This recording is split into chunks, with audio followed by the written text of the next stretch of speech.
interview enregistrée un peu plus tôt dans l'après-midi. Toute cette semaine, on explore le patrimoine méconnu de notre région, celui que des Lorrains ont décidé de restaurer. Direction ce soir le château de Moyen, ou plutôt ce qu'il en reste, une ruine au curieux nom de Quic-en-Grogne, qui devient le terrain de travaux de vacances pour des scouts. Malika Boudiba, Eric Molotov.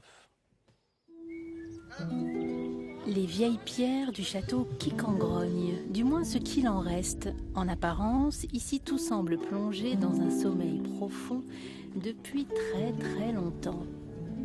Pourtant, ce monument classé, bâti au XVe siècle, à l'époque propriété des évêques de Metz, retrouve à l'été venu le souffle d'une nouvelle jeunesse.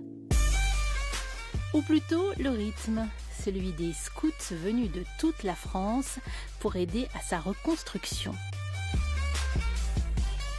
Le coup de main des scouts, il est indispensable parce qu'on est très peu nombreux à s'intéresser au château, on est très peu nombreux à participer. Ils nous fournissent tous les étés énormément de main-d'œuvre.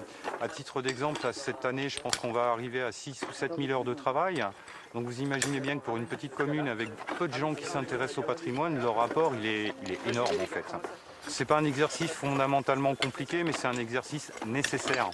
On a un terrain qui a beaucoup évolué pendant des siècles, il faut déjà le remettre en état et ensuite on pourra se permettre de dessiner la maçonnerie, de redessiner le château, donc de le rendre compréhensible.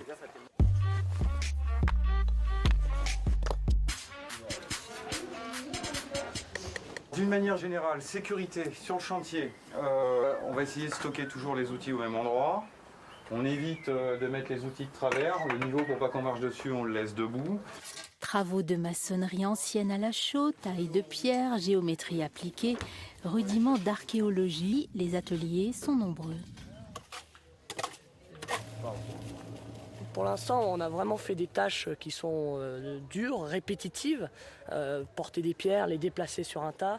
Là, ce matin, on a commencé un peu la maçonnerie, donc c'était intéressant. À mettre, par exemple, faire un plancher, donc regarder si le sol il est assez droit. Déblayer les poussières pour pouvoir après poser les pierres pour faire de la maçonnerie. Et c'est vrai que toutes les tâches sont intéressantes. Et on en apprend tous les jours et à chaque instant en fait. C'est pour aider l'association et c'est un travail d'équipe donc c'est intéressant. Quic-en-Grogne, un drôle de nom pour un château et qui pourrait venir, dit-on, de l'évêque de Metz qui s'amusait de la colère des seigneurs locaux, mécontents et grognons de voir beaucoup des sujets venir de loin réaliser leurs corvées obligatoires à la construction du château.